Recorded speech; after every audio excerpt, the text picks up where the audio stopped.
यत्रा धर्म चतुर्विधा, जहाँ मद्यपान होता हो, जहाँ द्यूत क्रीड़ा होती हो, जहाँ बाजारू स्त्रियों का निवास हो, जहाँ जीवों की हिंसा होती हो, सब जगह रहो। बोले महाराज आपके न कहने से या कहने से पहले से मैं इन घरों में रहता ही था, ये मेरा कार्य क्षेत्र है। लेकिन काम धाम से दिन भर लगे हुए प्राणी को, थके मारे इंसान को थोड़े तो आराम की जरूरत होती है। कोई एक ऐसा घर बता दो जहाँ मैं सुख से रह सकूं।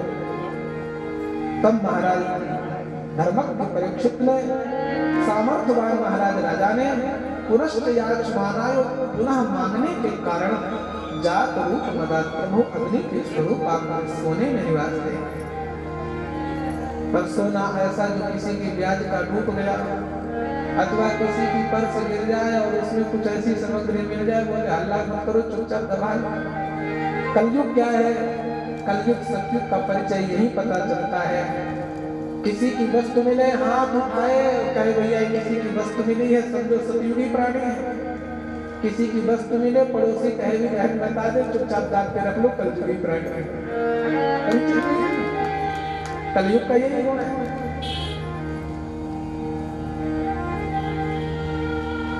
क्योंकि स्वर्ण हस्ते किसी प्रकार भी हो, अपनी मेहनत की कमाई हुआ सोना ये हिरण्यगर्भ होता है, भगवान का स्वरूप होता है।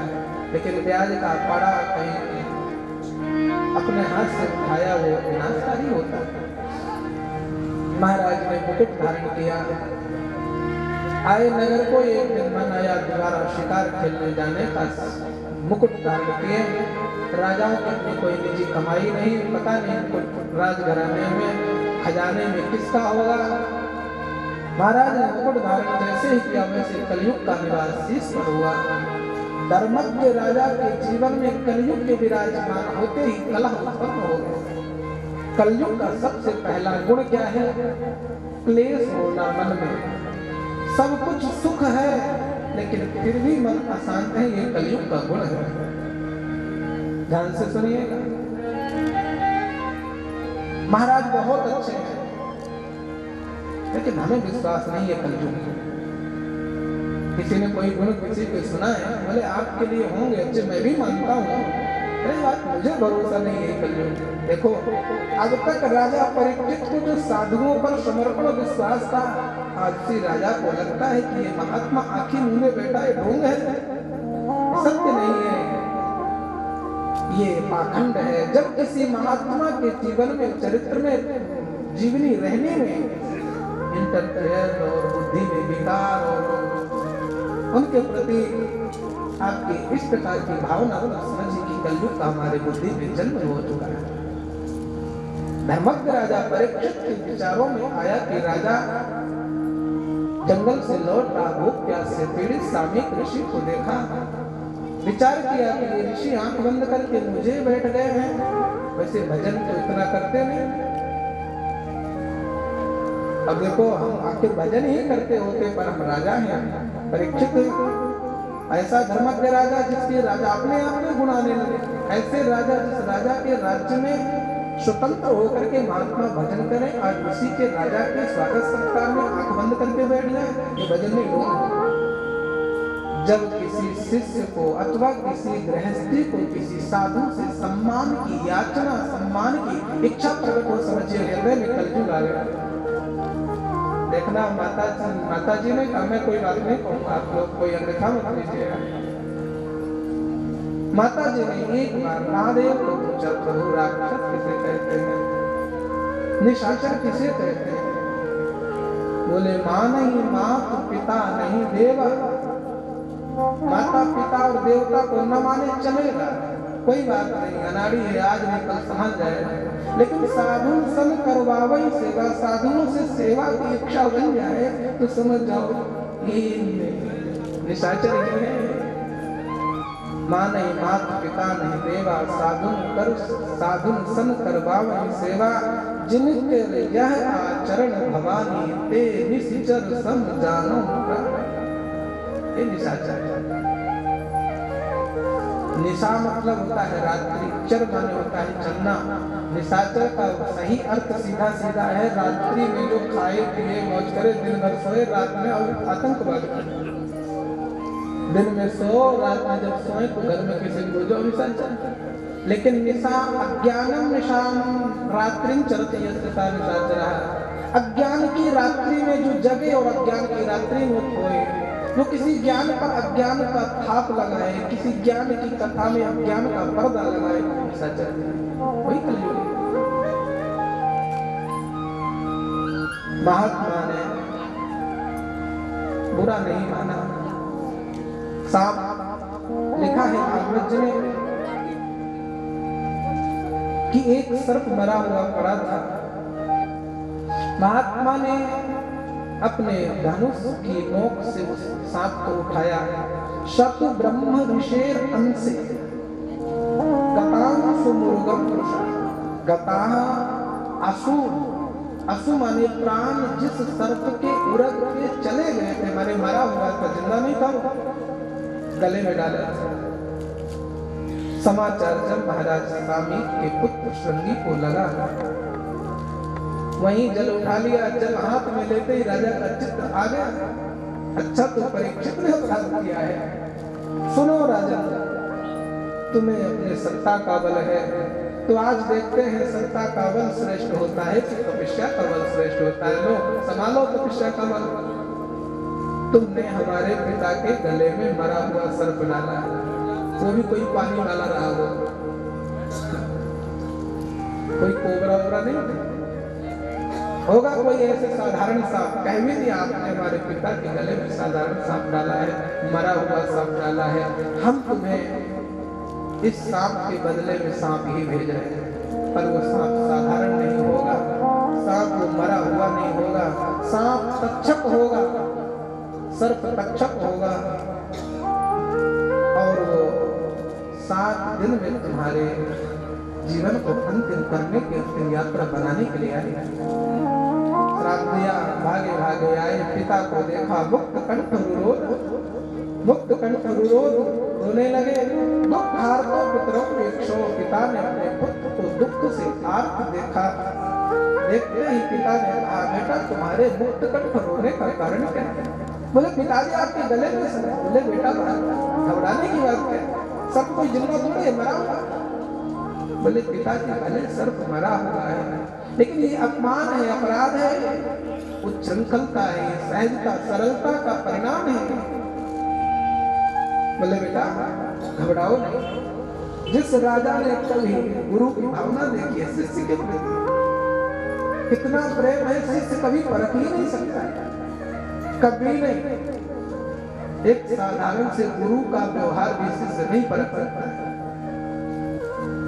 गुरुदेव की क्या भावना है, बेटा तुम पुत्र हो तो वो भी तुमसे कम नहीं।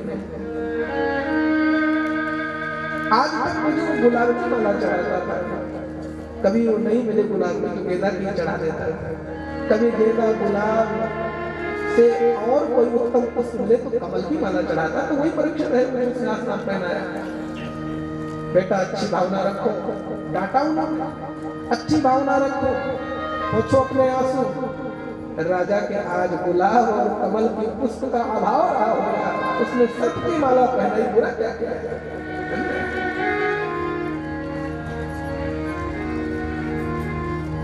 पिताजी मैंने उसको श्राप दे दिया।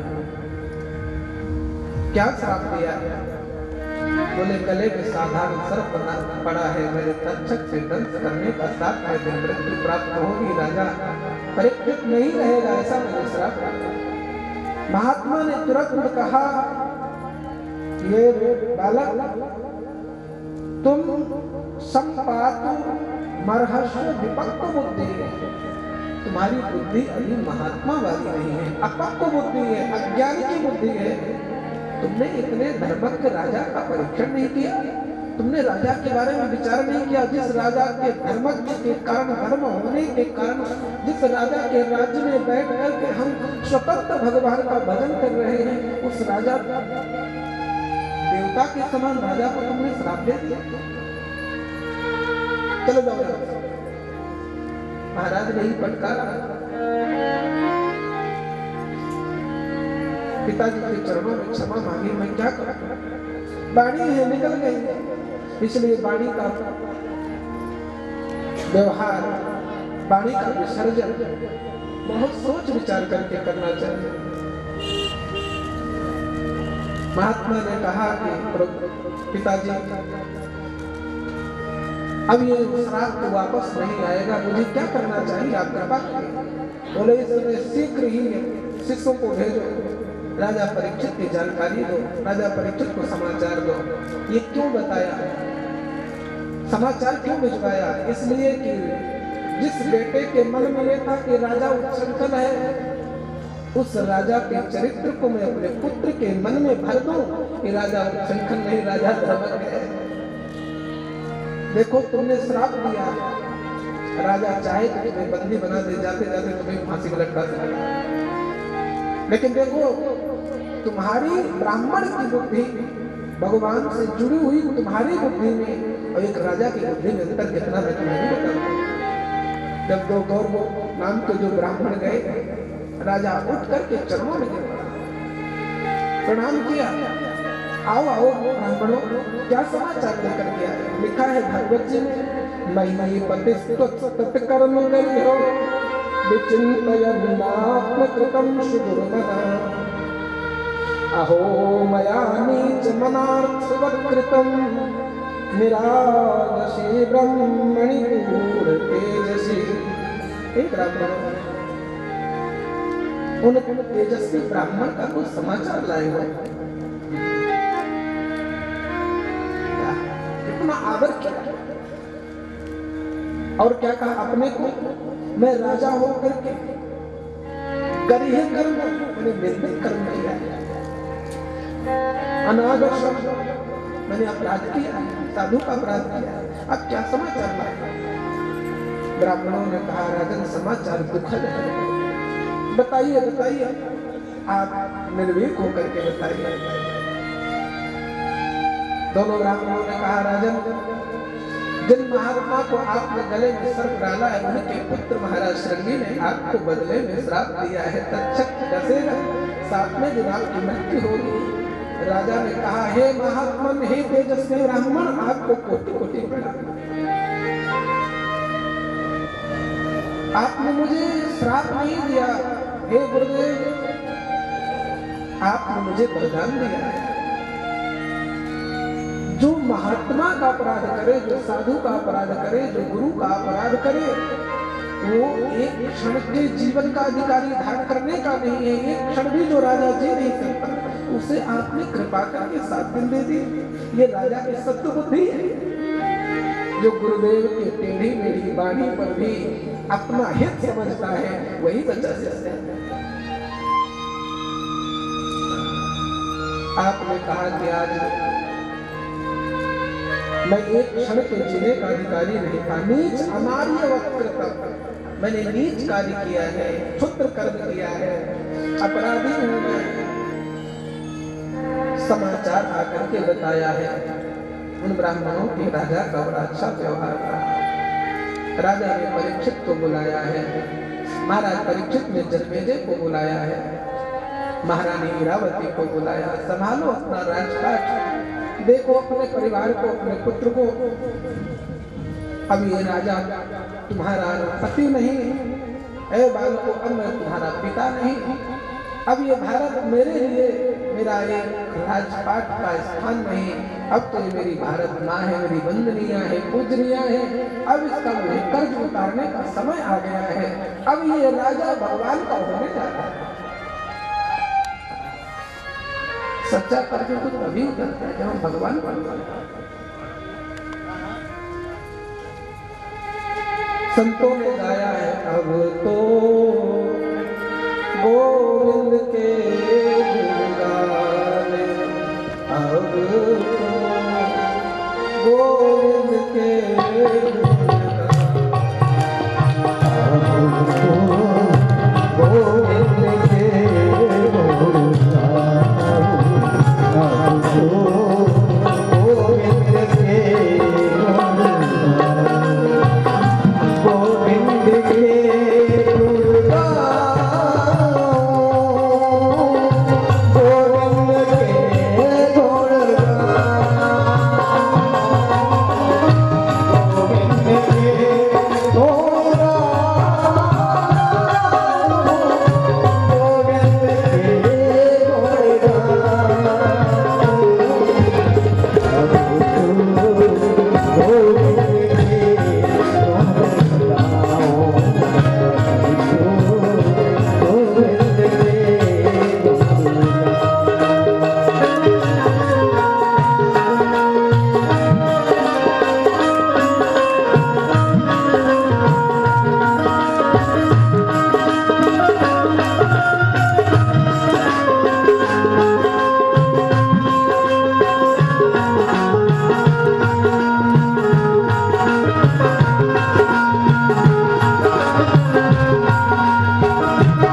एक ही अनुभव में घर गृहस्थी का एक पल मनोमन त्याग कर दिया।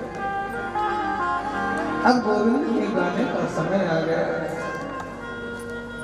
कोई जीवन में अपराध ऐसे बन जाए ना, साधु का, गुरु का, परमात्मा का क्या साधन है उससे बचने के लिए। बूंद बूंद पापों से तूने घट के घट कर डाले, इन सब का एक उपाय यही है, जी भर के पश्चात। गोविंद के कथा में गोविंद के निकट बैठ करके, हे नाथ मैंने बड़े अपराध किए, हे मेरे गोविंद। महाराज परीक्षित ने अति शीघ्र राजपाट दे करके गंगा की गोद में विराजमान होकर के प्रतीक्षा करने लगे कि कब वो दिन आएगा कि मेरा जीवन अति शीघ्र नष्ट हो जाए। भगवान के चिंतन ध्यान में मग्न महाराज परीक्षित को जब सुना है महात्माओं ने, संतों ने समाधि छोड़ दी, माला छोड़ दिया कि एक राजा का, धर्मज्ञ राजा हमारे जीवन से जा रहा है, भजन पूजा छोड़ करके महाराज का दर्शन करने। और कुछ महात्मा मौनी है, कुछ अमलात्मा है, कुछ आत्माराम है।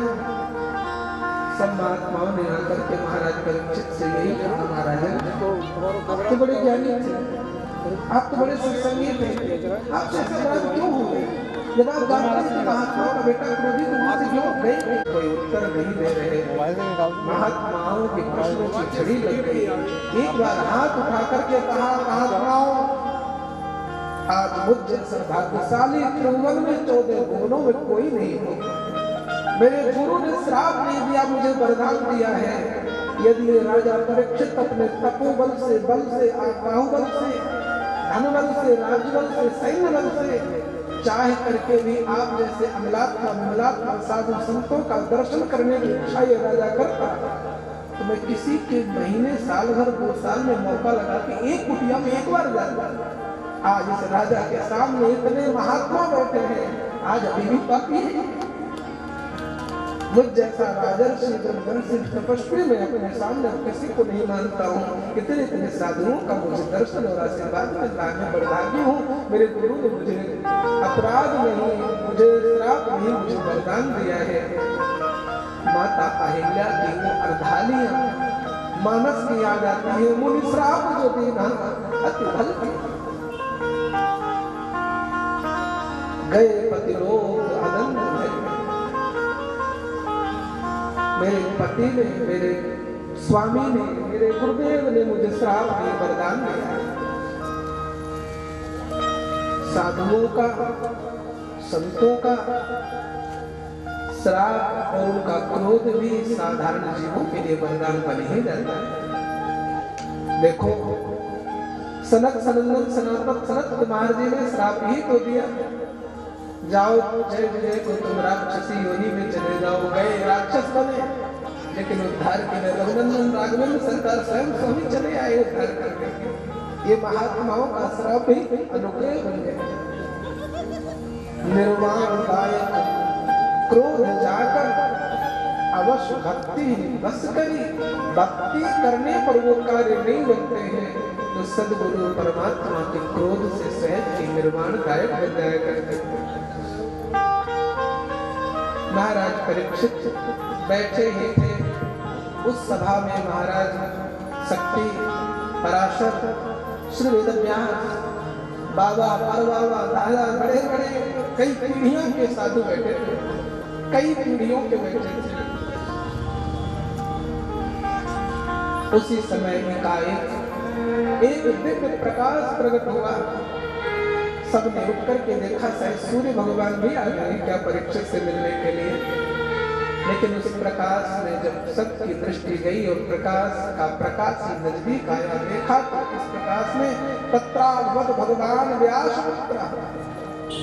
पुत्र श्री सुखदेव नहीं आए, भगवान सुखदेव आए, साक्षात भगवान आए। धन्य है। या तो हमारे श्री कृष्णचंद्र भगवान इस परीक्षित के जब किसी एक गुरु ब्राह्मण ने, गुरु के पुत्र अश्वत्थामा ने जब ब्रह्मास्त्र का प्रयोग किया, तो श्याम सुंदर भगवान कृष्ण ब्रह्मास्त्र से रक्षा करने के लिए अस्त्र लेकर के घर में पहुंच गए। और जब दूसरे ब्राह्मण ने वाणी रूपी ब्रह्मास्त्र का प्रयोग किया, तो कथा रूपी अस्त्र, वाणी का अस्त्र लेकर सुखदेव मुनि बन करके चले आए। इसलिए साक्षात भगवान ही आए। धन्य है। भगवान से शुकाचार्य जी के रहने में, आपके नेत्रों में, और भागवतकार कहते हैं, भगवान का वर्णन करते हैं, कैसे हैं आचार्य श्री सुखदेव जी।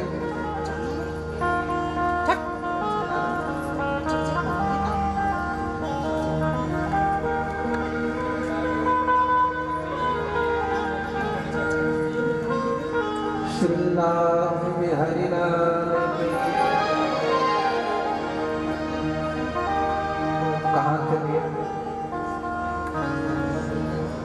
हमारे राजा साहब और रानी साहिबा बहुत आनंद से परीक्षित जी की तरह ही सुन रहे हैं। आचार्य भगवान प्रकट हुए श्री सुखदेव भगवान आपके नेत्रों में और आपकी दिव्य चाल में और आपके संकल्प में भगवान कृष्ण नजर आ रहे हैं। ध्यान से सुनिए, आचार्य सुखदेव भगवान के संकल्प में भगवान श्री कृष्ण नजर आ रहे हैं। आपकी चाल में भगवान प्रभु महादेव नजर आ रहे हैं। आनंद भरी चाल है आपकी, और चाल तो आनंद भरी है। निगाहें इतनी हैं जितने में दूसरा पैर रख सके, निगाहें मेरे रघुनाथ राम की। राजीव नयन धरे धन सायक, भगत विपत्ति भंजन सुखदायक। आज वो नेत्र आ रहे हैं जो देखने मात्र से जीव को सुख प्रदान करने वाले। कैसे हैं? बोले आपके भक्तों को सुख देने के लिए कमल नेत्र हैं, दुष्टों को विनाश करने के लिए आपके धनुषाकार नेत्र हैं। भक्तों का दुख दूर करेंगे धनुष से और सुख देंगे कमल से। ऐसे नेत्र हैं मेरे भक्त। आयु कितनी है? बहुत अच्छा गणित बोला है महाराज आचार्य सुखदेव जी ने। श्री सूत जी महाराज ने अपने गुरु जी के लिए कहते तम द्वयष्टि वर्ष सुकुमार नेता। आप लोगों को गणित अच्छी आती है, कुछ यहाँ तो वो लोग बैठे हैं पल में हिसाब लगाने कितने कितने हो गए। तो तम द्वयष्टि वर्ष, तो 2 गुणे 8 कितना हुआ? 2 गुणे 8 15, 18। अरे बोलो भाई, बाहर आवाज जा रही है। 2 गुणे 8 बराबर, अरे 16। तम द्वयष्टि वर्ष, 16 वर्ष के हैं। लेकिन 16 वर्ष सीधा नहीं कहा, विचार करेंगे इस पे। विचार करिए, सुखदेव भगवान 16 वर्ष के मालूम पड़ रहे हैं, लेकिन 16 वर्ष कहने की किसी की हिम्मत नहीं पड़ी। क्यों? क्योंकि 16 वर्ष के बालक के नेत्रों में चंचलता आ सकती है। 16 वर्ष का बालक चित्त उसका चलायमान हो सकता है, लेकिन मेरे ठाकुर के नेत्र कमल नेत्र और आनंद भरे हैं। आपके आंखों में गंगा है, यमुना है, सरस्वती है। तो आपकी जो देखने में लग रहे हैं, पूरा हिसाब लगाया जाए तो 16 के मालूम पड़ रहे हैं। शरीर 16 का, आयु 16 की है, लेकिन मालूम 8 के पड़ते हैं। क्या? ध्यान से सुनिए, देखने में 16 और गणित में आयु 16 वर्ष की हो गई है, लेकिन आपकी चाल और आभा प्रभा से 8 वर्ष के मालूम पड़ते हैं। और आपकी चितमन तो 2 वर्ष के बालक के बराबर मालूम हो रही है। निर्दोष आपके नेत्र में करुणा कृपा का दर्शन हो रहा है।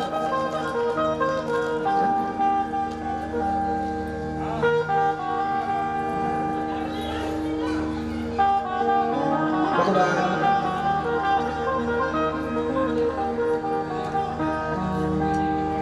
आचार्य को देख करके शक्ति खड़े हो गए, महाराज पराशर जी खड़े हो गए, वेद व्यास जी के हाथ जुड़ गए। कौन आ रहे हैं? तो देखे तो बेटा ही है, व्यास जी के बेटा ही है। और उस सभा में व्यास जी बैठे हैं। देखे तो बेटे को देख करके ही ये बेटा नहीं है, ये पुत्र नहीं है, पात्र है। इसकी पात्रता ऐसी है कि बड़े बड़े साधु संत अपने आसन से खड़े हो सबने स्वागत किया। आपने किसी की ओर नहीं देखा। आचार्य लोग कहते हैं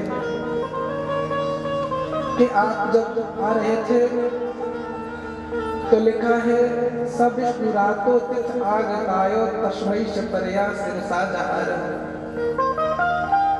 महाराज परीक्षित ने मन ही मन भगवान को वंदन किया, पूजन किया, उठ करके अपना सिर झुकाया, साष्टांग प्रणाम किया। महात्मा महामुनि के संग में कुछ स्त्रियां हैं, कुछ बालक हैं। जब सुखदेव मुनि चले कल्याण करने के लिए परीक्षित का नाम, तो गार्गी मैत्रेयी आदि स्त्रियां भगवान के संग हो जाती हैं। सनक सनंदन सनातन सनत कुमार सोचे ऐसा सौभाग्य कहाँ मिलेगा, चलो आज भगवान की ही वाणी सुनना है।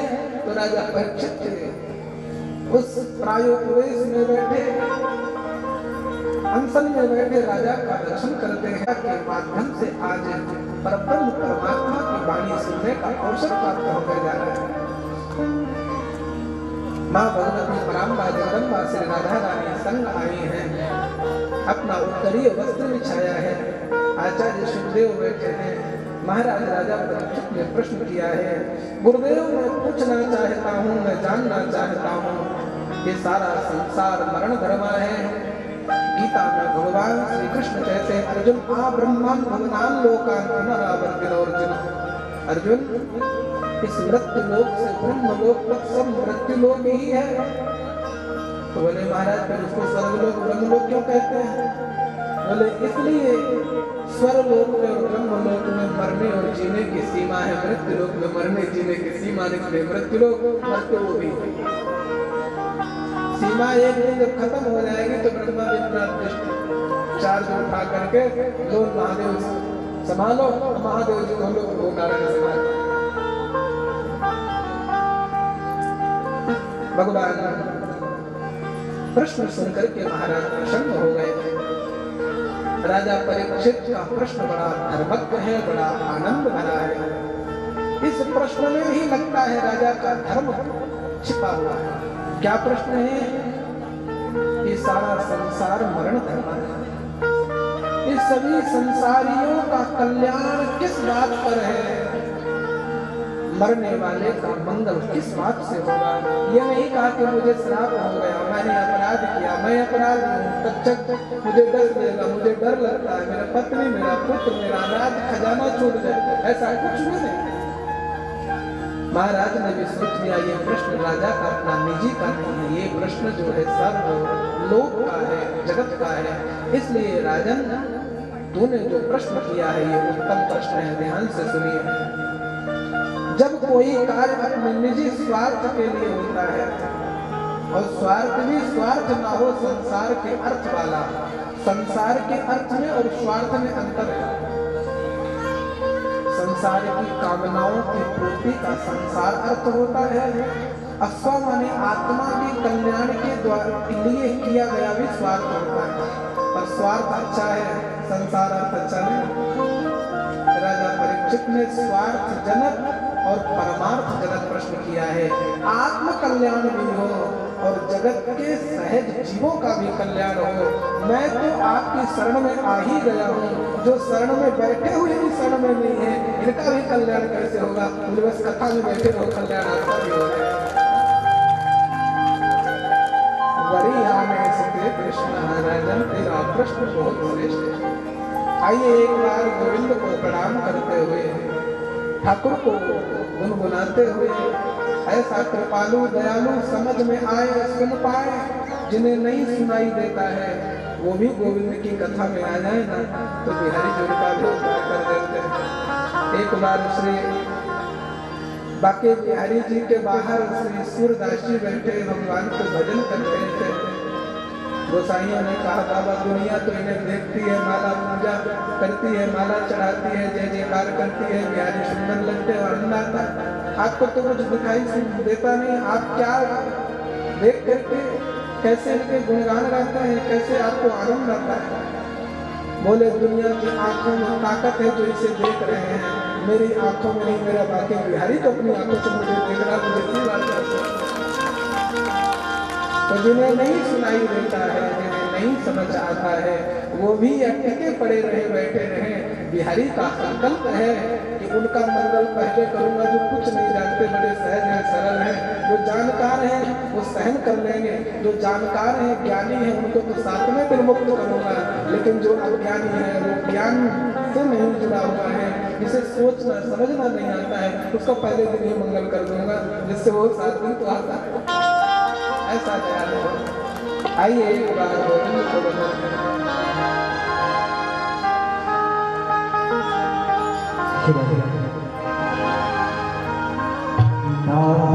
किसी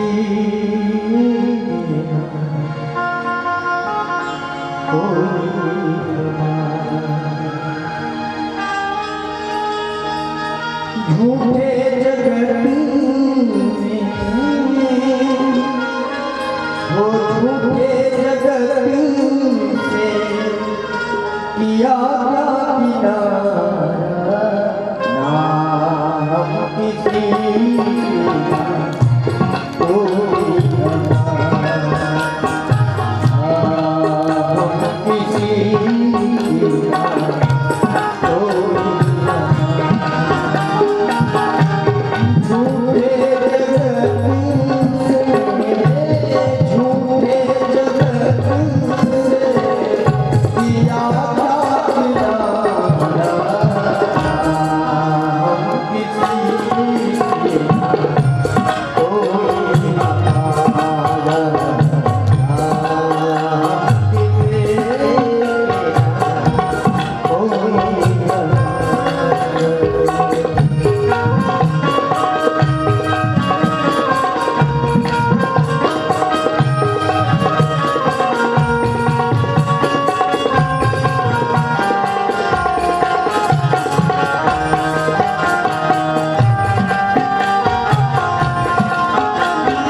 यहाँ के ना ये वहाँ के, ना ये यहाँ के ना ये वहाँ के, मतलब के रिश्ते नाते,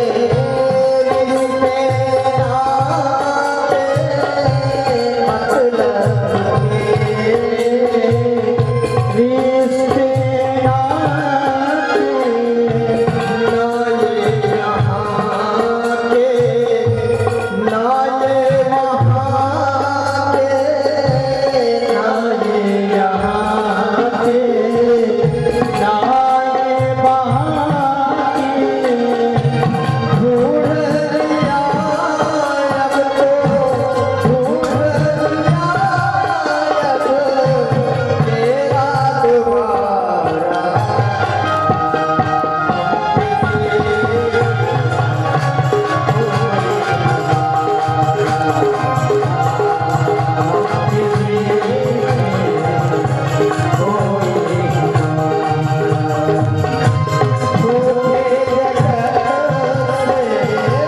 झूठे जगत में किया क्या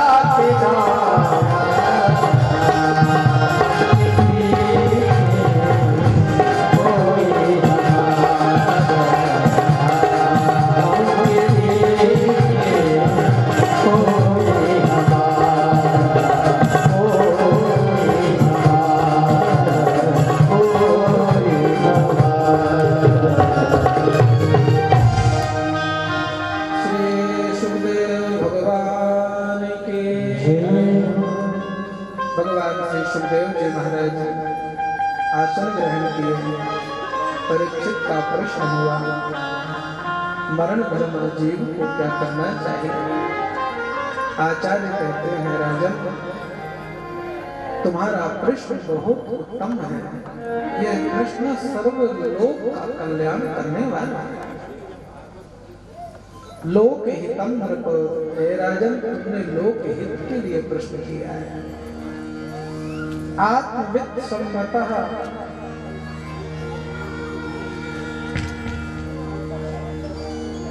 जो आत्मज्ञानियों के लिए, ये प्रश्न किसके लिए है? आत्मज्ञानियों के लिए भी श्रोतव्य, सुनने योग्य है। ये तुम्हारा जो प्रश्न है और इस प्रश्न का जो उत्तर है, ये आत्मज्ञानियों के योग्य है, सुनने योग्य है। आत्मज्ञानी किसी अलग प्रकार के होते हैं क्या? नहीं, जो अब तक संसार के ज्ञानी थे, अब तक हमें संसार की जानकारी चाहिए था तो हम संसारी थे। जब से हम गोविंद के मार्ग पर निकल पड़े जाने के लिए, उसी दिन आत्मज्ञानी के पथ पर चल पड़े हैं। तो जो इस कथा में बैठे हैं वो सब अपने आत्म कल्याण, आत्मज्ञान के लिए ही आए हैं। राजन इन सब के लिए ये प्रश्न बहुत श्रेष्ठ है। ये अर्थ अभी बताया ठाकुर जी। भगवान राजन मेरे ठाकुर के गुण गण इतने मीठे हैं, जिनको सुनने के लिए सबसे पहले राजन ध्यान विधि का वर्णन भगवान ने किया। राजन भगवान का अधिक से अधिक कीर्तन करना चाहिए। कीर्तन में मन न लगे तो हरि का स्मरण करना चाहिए। स्मरण भी न संभले, आसपास हो रहे गोविंद के गुण गणों को सुनने के लिए जाना चाहिए।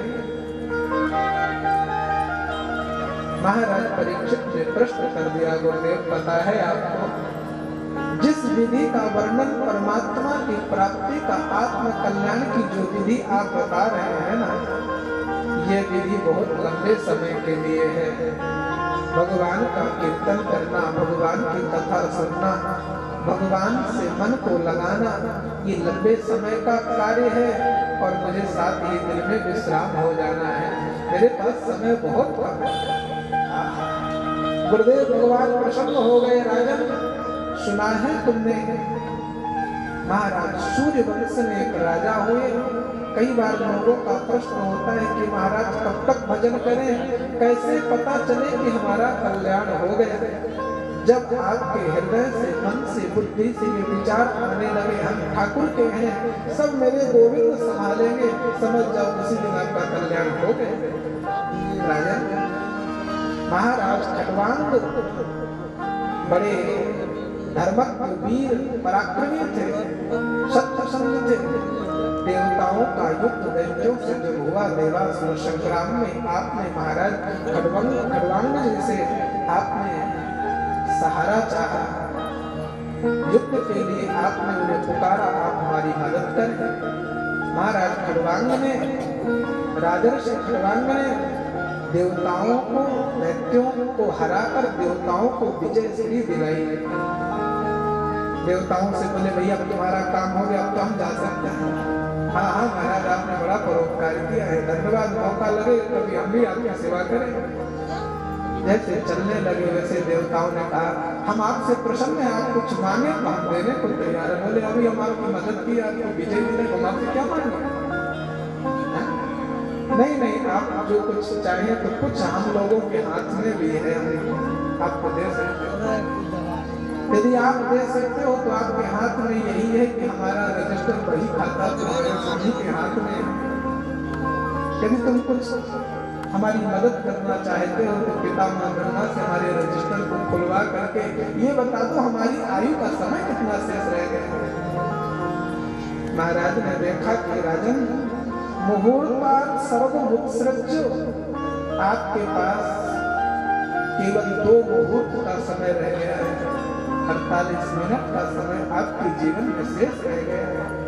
राजा ने कह दिया अभी जो आपने सुना था, ना हम तुम्हारे न तुम हमारे, छोड़ो हमारा तुम्हारा कोई लेना देना नहीं है। अब मैं रघुनाथ जी का हूँ, रघुनाथ जी मेरे हैं। 48 मिनट के समय में राजन 24 मिनट में तो उन्होंने ठाकुर का विमान सामने आ गया लेने के लिए। 24 मिनट तो ही आयु के शेष थे, तेरे पास 5 दिन बाकी है। धन्य है। ऐसा जब कोई वैदिक गुरु, सामर्थ्यवान सदगुरु का मिलन होता है तो भयानक रोगी शिष्य को भी मुक्त कर देता है। बेटा तू चिंता मत कर, रघुनाथ की शरण में आया है, तेरा मंगल हो। कोई अनाड़ी मिल जाएगा, कहेगा बेटा बस तेरा जाने वाला था, चावल तो मेरे पास आ गया। अपने से जोड़ लेते, अपने से कब तक किस बात से जोड़े रहते? बोले कोई भगवान होगा, हम भी भगवान हैं। ऐसा कहने वाले उन बहुरूपियों के पीछे पीछे डोलने की जरूरत नहीं है, जब तक आपके पल्ले में मेरे गोविंद की मंगलमय कथा रघुनाथ जी का दर्शन।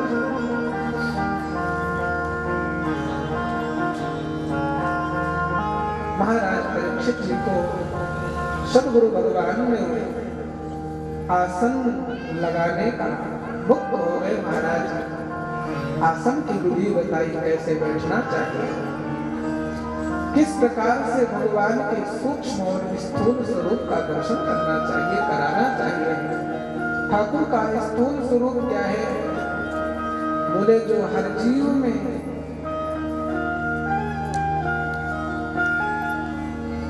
अहिंसा का मतलब वही जानते हैं, अहिंसा का मतलब वही जानते हैं जो हर जीव में शालिग्राम भगवान मानते हैं। ऐसा सर्वरूप दर्शन हो जाए। श्री मलुकदास महाराज कहते हैं, मलुकदास जी ने कहा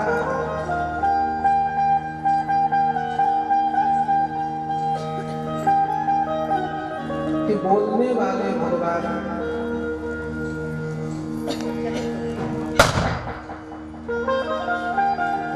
परमात्मा ने बोलने वाले भगवान को रचा है, उन भगवानों से भी संबंध हो जाए, उन देवताओं से संबंध हो जाए, तो फिर हमें और दुनिया के यत्र तत्र भटकने की जरूरत क्या है?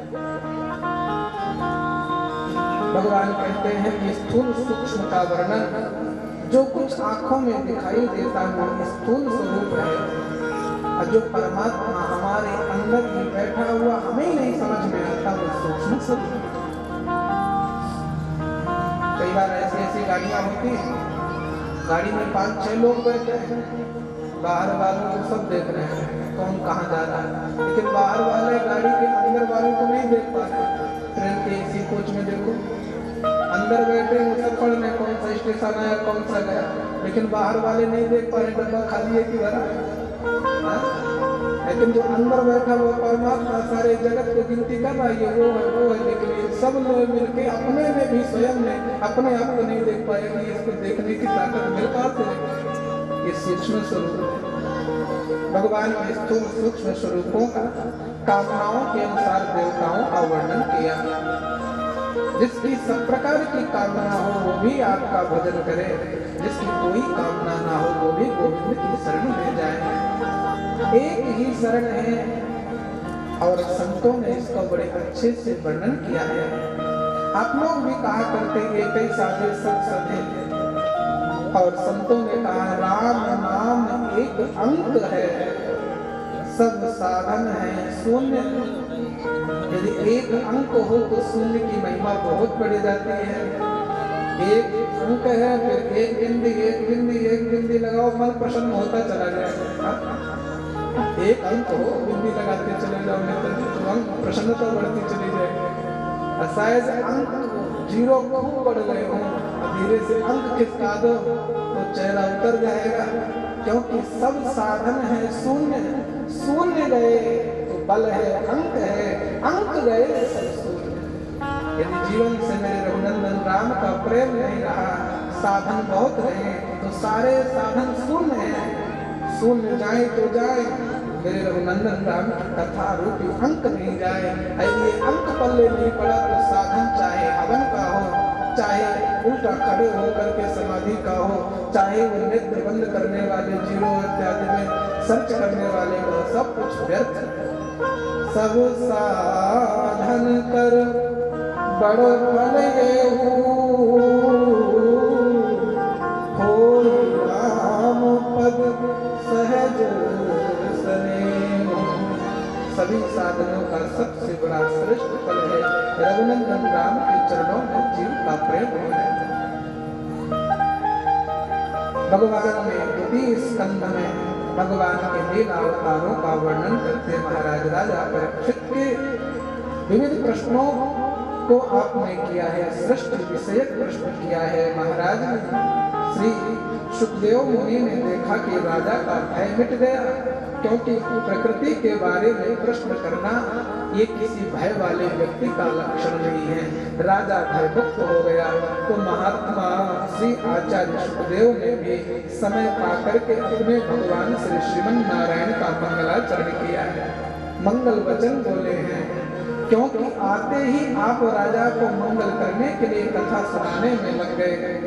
कहते हैं चाहे कोई कितना भी ज्ञानी हो, चाहे कोई कितना बड़ा तपस्वी हो, दानी हो, यशस्वी हो, मनस्वी हो, लिखा है भागवत में तपस्विनो दान परा यशस्विनो मनस्विनो मंत्र विदम सुमंगलाः क्षेमं न विन्दन्ति यदार्पणम् तस्मै सुभद्रा सर्वसे नमो नमः। जब तक सुभद्रा श्रवस माने होता है सुनना, सु माने सुंदर, भद्र माने कल्याण, कल्याणकारी वचन गोविंद की मंगलमयी कथा जब तक कानों से सुनी नहीं गई, कानों से सुनकर कथा गोविंद की, गोविंद को जब तक किसी ने अर्पण नहीं की, तो चाहे कोई कितना बड़ा तपस्वी हो, दानी हो, मनस्वी हो, सुमंगल हो, मंत्रविद हो, सब कुछ व्यर्थ है जब तक उसने अपने किए हुए कर्तव्य को गोविंद को अर्पण नहीं किया है।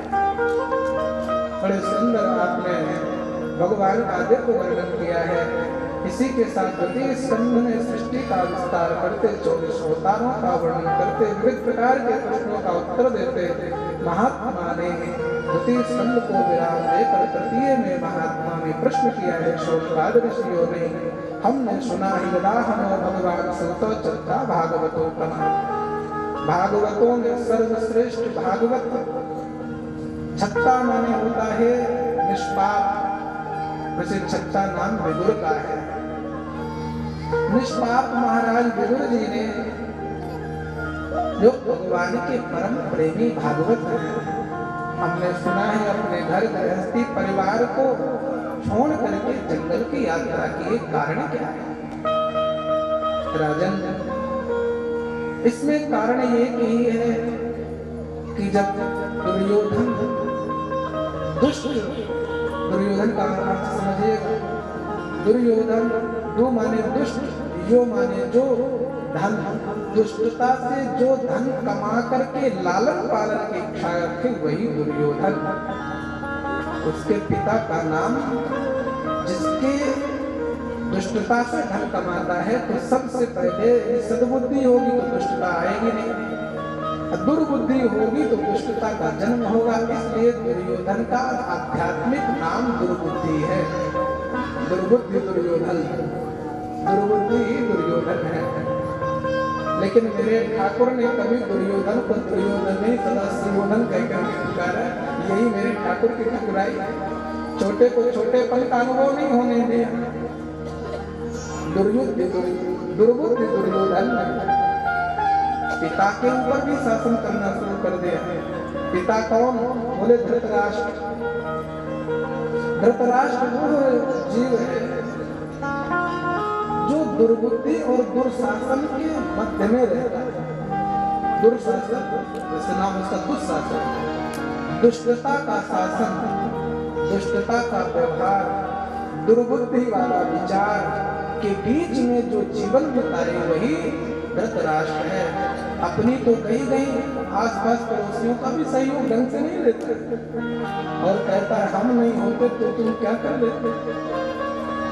जिस दिन हम घर परिवार को नहीं कुछ संभालेंगे ना, सब मिट जाएगा, ऐसा विचार किसी धृतराष्ट्र का ही होता है। धृतराष्ट्र का अर्थ अज्ञान है। अज्ञान और दुर्बुद्धि, दुर्बुद्धि दुर्योधन, अज्ञान धृतराष्ट्र। और जिसकी दुर्बुद्धि से, जिसकी अज्ञानता से, जिसके शासन में दुष्टता हो, फिर उसके चाहे बेटा 100 हो, चाहे उनका मंत्री विदुर क्यों न हो, धर्म क्यों न हो, फिर भी विनाश ही हाथ लगता है। ध्यान रखिएगा। लेकिन एक तरफ पांडव केवल 5 ही हैं, 5 ही हैं। एक तरफ 23 अक्षौहिणी सेना है। एक दिन की बात है, भगवान श्री कृष्ण विश्राम मुद्रा में थे। अर्जुन भगवान के चरण की ओर खड़े थे। दुर्योधन आकर के भगवान के सिराने खड़ा हुआ। भगवान उठे तो आगे अर्जुन दिखाई दिए। पार्थ मैं तुमसे बहुत प्रसन्न हूं, जो कुछ चाहो मांगो। पीछे से दुर्योधन कहता है यही हम देखने के लिए आए थे। आप तो कहते हम समदृष्टियां हैं, लेकिन मैं घंटे भर पहले से आकर के बोले अंतर इतना है कि पार्थ चरणों में खड़ा होता है, दुर्बुद्धि सिराने खड़ा होता है। इसलिए मैंने देख नहीं पाया। बोलो तुम्हें क्या चाहिए? युद्ध होगा, भयानक होगा, तुमने जो चाहा वही होगा। क्या चाहते हो? बोले केशव आज मैं मांगने आया हूँ। बोले तो फैसला है, एक तरफ मैं अकेला रहूंगा तो दूसरे पक्ष में 23 अपने बदले 23 अक्षौहिणी सेना देता हूँ। बोल दुर्योधन तुझे 23 अक्षौहिणी सेना प्रिय है कि नहीं? बोले आप उसमें क्या करोगे?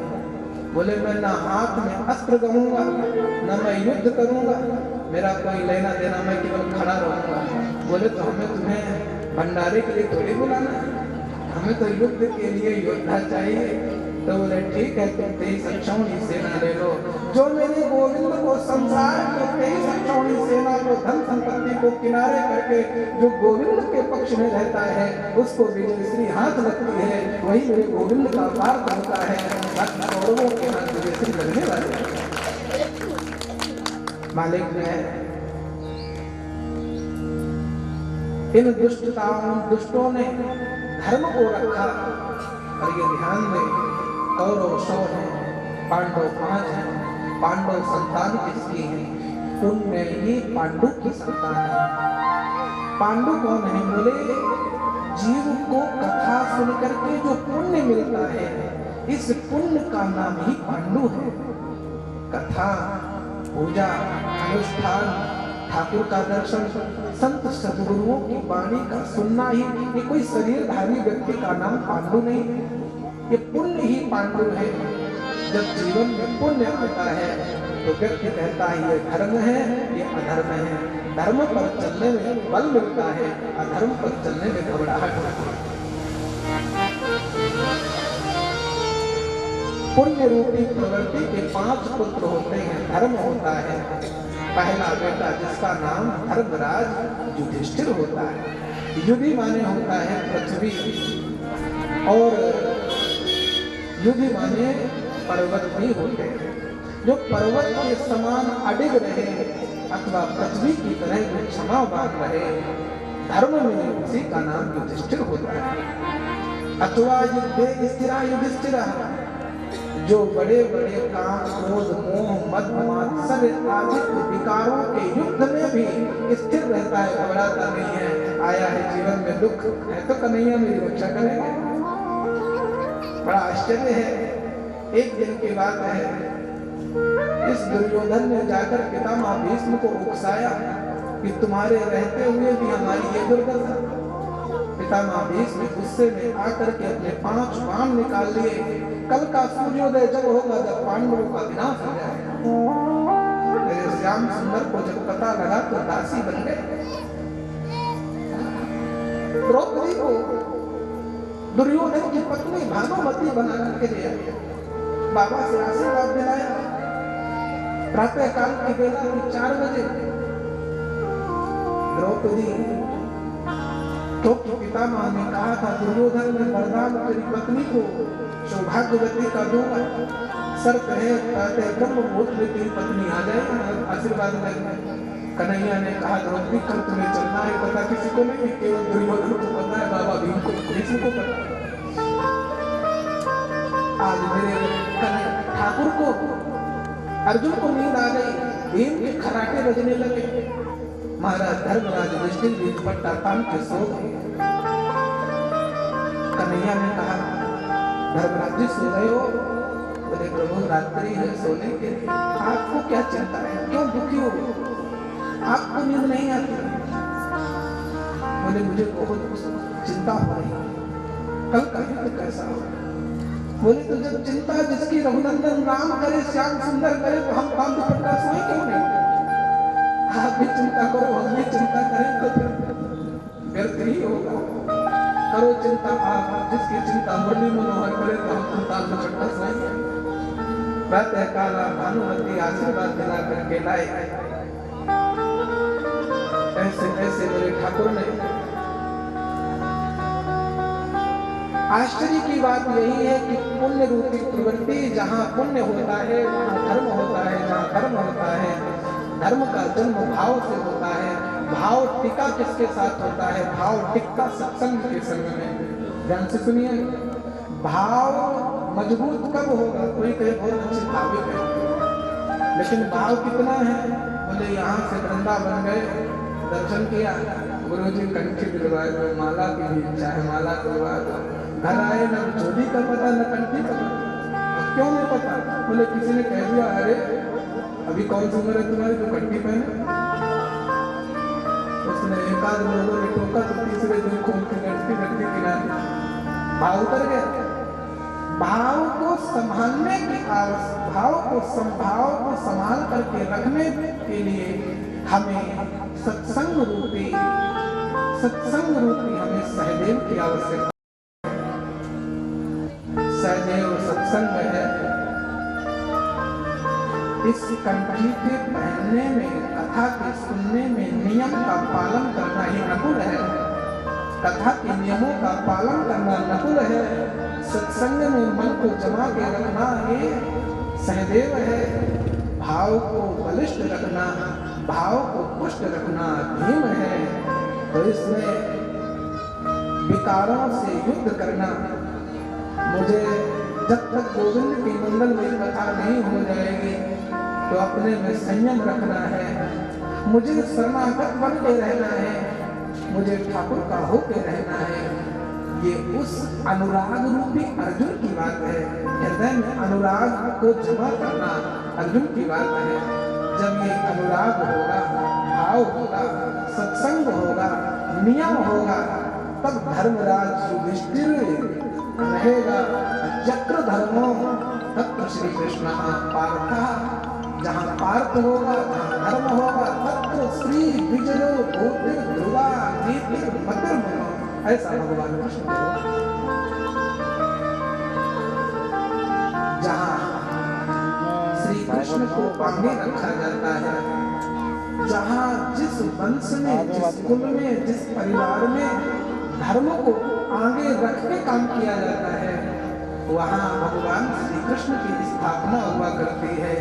जहाँ धर्म को पीछे रखा जाता है, अपनी मर्जी पहले चलाई जाती है, उन कौरवों के हाथ में लक्ष्मी हाथ नहीं लगती, विनाश हाथ लगता है।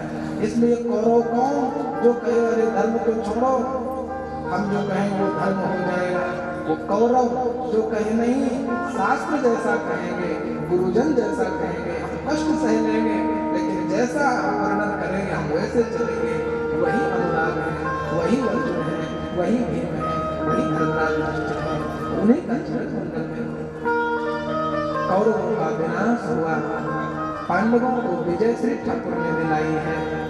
और भगवान श्री की अन्य लीलाओं का वर्णन करते महाराज विदुर जी हरिद्वार में मैत्रेय मुनि से मंगलमय कथा का श्रवण कर रहे थे और ब्रह्मा जी की उत्पत्ति का भी वर्णन भगवान ने वर्णन किया। और ब्रह्मा ने जी ने अपने पुत्र नारद जी को भी भगवान की मंगलमयी कथाओं का वर्णन किया, 10 प्रकार की सृष्टि का वर्णन किया, मनवंतरों का विभाग भगवान ने वर्णन किया।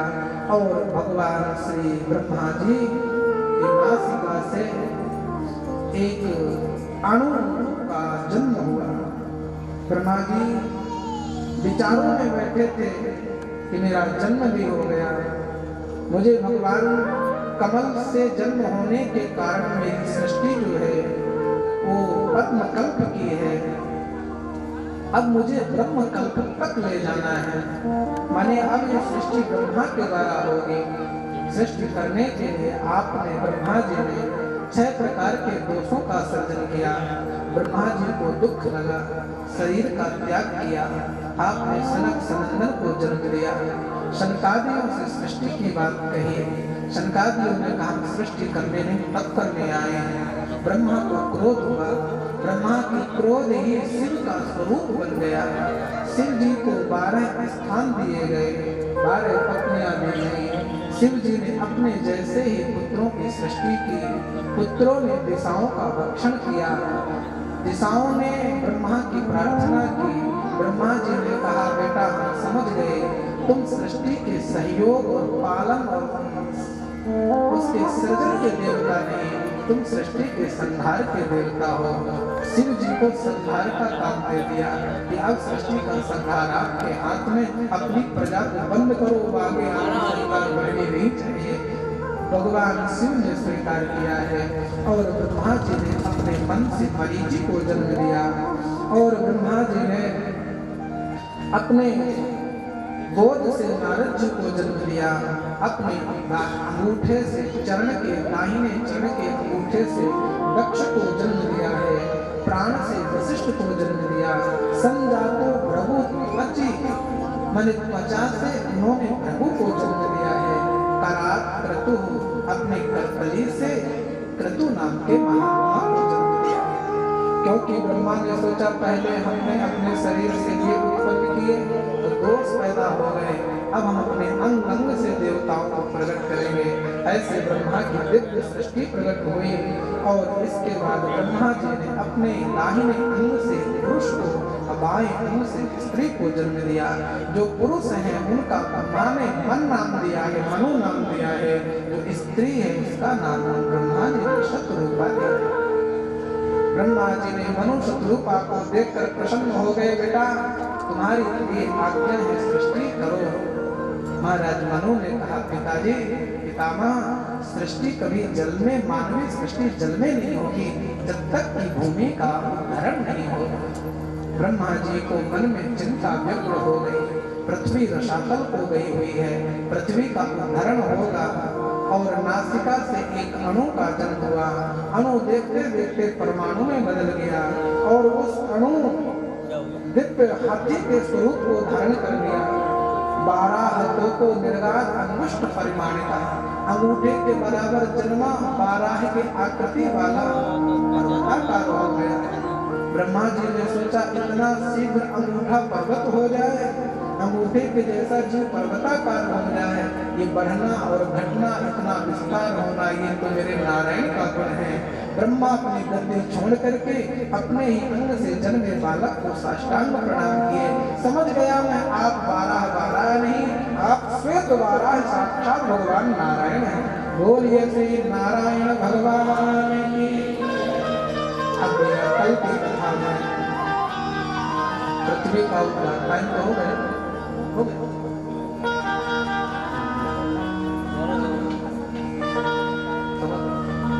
चलिए ठीक, कुछ लोग तो इशारा कर रहे हैं महाराज चलने में, पर कुछ लोगों का ये है कि बेचारे बंधन में होंगे और धीरे धीरे सोचते हैं महाराज इधर ज्यादा देखने के किनारे से खिसक जाए, तो अब इनकी भी ज्यादा बाध्यता नहीं तो कल टाइम से नहीं आएंगे। तो कथा का यहाँ पर विश्राम करते हैं और कल इस प्रतीक्षा में आते हैं कि हिरण्याक्ष का वध होगा, हिरण्यकशिप का वध होगा, प्रहलाद और ध्रुव का भी मंगल होगा और भगवान श्री ऋषभदेव जी का दिव्य ज्ञान प्रकट होगा और भगवान हरि का भी अवतार होगा। भगवान प्रभु श्री राम की कथा का वर्णन होगा और इसी प्रांगण में सायंकाल के समय में मेरे श्याम सुंदर मुरली मनोहर भगवान श्री कृष्ण का भी प्राकट्य कल इसी प्रांगण में हो। कल भैया चौथा दिन है, हम परीक्षित जी के मुखमंडल को देखकर हम भी सोचे नहीं, ऐसा तो नहीं कि दूसरे दिन हमें जन्म बता दिया, हमें भी पता नहीं। यहाँ कथा में इतना आनंद आ रहा है कि हमें पता ही नहीं कि 2 दिन बीते कि तीसरा दिन, पर कल हमारे श्याम सुंदर का यही है, वृंदावन धाम बनाएंगे और समय का जरूर ध्यान रखेंगे और समय के साथ कथा में बड़े आनंद से, उल्लास से भर करके, और रोज को कहना पड़ता है पर आप 1:45 बजे तक सब लोग आ जाए तो हमारा भी आनंद बढ़े और कथाएं बेटे भी सुनने को मिलेंगे। आइए भगवान के गुण गणों को गुनगुनाते हुए आरती लेंगे, प्रसाद लेंगे और अपने ठाकुर का भी कथा का भी ध्यान रखते हुए रहेंगे। श्री राम जय राम जय श्री राम, श्री राम जय राम जय श्री राम जय राम जय श्री राम जय राम जय जय राम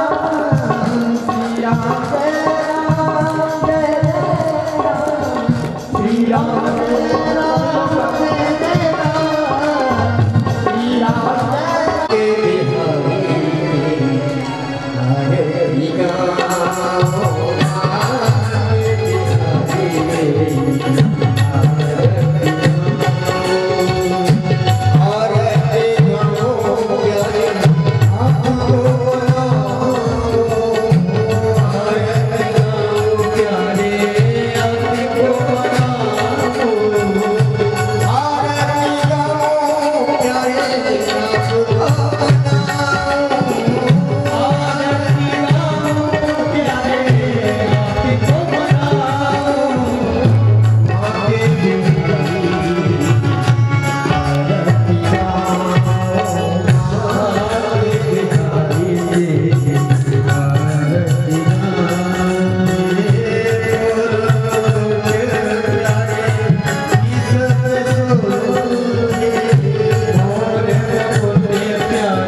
जलेन शीतलीकरणं ज्वालामालिन्येन महारत्नेश्वर्यै नमः देवः शान्तिरन्तरिक्षं शान्तिः पृथिवी शान्तिः प्राप्तः शान्तिर्मुखदया शान्तिः वनस्पतयः शान्तिर्विश्वे देवाः शान्तिर्ब्रह्म शान्तिः सर्वगं शान्तिः शान्तिरेव शान्तिः सामा शान्तिरेधि हस्ते पुष्पाण्यादाय मन्त्रपुष्पाञ्जलिः हरिः ओम् यज्ञेनजमनमयन्तदेवासानि धर्माणि प्रथमान्यशन्नादेहनां ब्रह्महिमानः सजन्येन्द्रदूर्भेषाद्याः शन्तिदेवानन्दपुरुषोत्तमाय नमः। श्री लक्ष्मीनारायण भगवान की श्री वेदव्यास भगवान की श्रीमद्भागवत महापुराण की श्री सुखदेव भगवान की श्री हनुमान